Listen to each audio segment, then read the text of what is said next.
मत्ती अध्याय 14। उस समय चौथाई देश के राजा हेरोदेस ने यीशु की चर्चा सुनी और अपने सेवकों से कहा, यह यूहन्ना बपतिस्मा देने वाला है, वह मरे हुओं में से जी उठा है, इसलिए उससे सामर्थ्य के काम प्रकट होते हैं। क्योंकि हेरोदेस ने अपने भाई फिलिपुस की पत्नी हेरोदियास के कारण यूहन्ना को पकड़कर बांधा और जेल खाने में डाल दिया था, क्योंकि यूहन्ना ने उससे कहा था कि इसको रखना तुझे उचित नहीं है, और वह उसे मार डालना चाहता था, पर लोगों से डरता था, क्योंकि वे उसे भविष्यद्वक्ता मानते थे। पर जब हेरोदेस का जन्मदिन आया तो हेरोदियास की बेटी ने उत्सव में नाच दिखाकर हेरोदेस को खुश किया। इसलिए उसने शपथ खाकर वचन दिया, जो कुछ तू मांगेगी मैं तुझे दूंगा। वह अपनी माता के उकसाने से बोली, यूहन्ना बपतिस्मा देने वाले का सिर थाल में यही मुझे मंगवा दे। राजा दुखित हुआ, पर अपनी शपथ के और साथ बैठने वालों के कारण आज्ञा दी कि दे दिया जाए, और उसने जेल खाने में लोगों को भेजकर यूहन्ना का सिर कटवा दिया।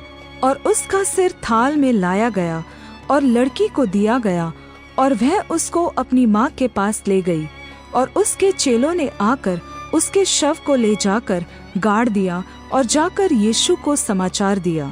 जब यीशु ने यह सुना तो नाव पर चढ़कर वहां से किसी सुनसान जगह को एकांत में चला गया, और लोग यह सुनकर नगर नगर से पैदल उसके पीछे हो लिए। उसने निकलकर एक बड़ी भीड़ देखी और उन पर तरस खाया, और उसने उनके बीमारों को चंगा किया। जब सांझ हुई तो उसके चेलों ने उसके पास आकर कहा, यह तो सुनसान जगह है और देर हो रही है, लोगों को विदा किया जाए कि वे बस्तियों में जाकर अपने लिए भोजन मोल ले। यीशु ने उनसे कहा, उनका जाना आवश्यक नहीं, तुम ही इन्हें खाने को दो। उन्होंने उससे कहा, यहाँ हमारे पास 5 रोटी और 2 मछलियों को छोड़ और कुछ नहीं है। उसने कहा, उनको यहाँ मेरे पास ले आओ।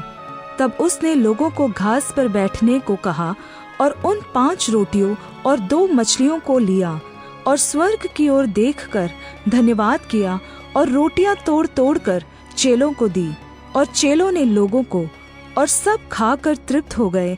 और उन्होंने बचे हुए टुकड़ों से भरी हुई 12 टोकरियां उठाई, और खाने वाली स्त्रियों और बालकों को छोड़कर 5000 पुरुषों के लगभग थे।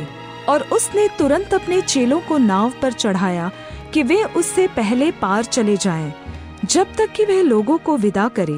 वह लोगों को विदा करके प्रार्थना करने को अलग पहाड़ पर चढ़ गया, और सांझ को वह वहां अकेला था। उस समय नाव झील के बीच लहरों से डगमगा रही थी, क्योंकि हवा सामने की थी। और वह रात के चौथे पहर झील पर चलते हुए उनके पास आया। चेले उसको झील पर चलते हुए देखकर घबरा गए और कहने लगे, वह भूत है, और डर के मारे चिल्ला उठे। यीशु ने तुरंत उनसे बातें की और कहा, धैर्य रखो, मैं हूँ, डरो मत। पतरस ने उसको उत्तर दिया, हे प्रभु, यदि तू ही है तो मुझे अपने पास पानी पर चलकर आने की आज्ञा दे। उसने कहा, आ।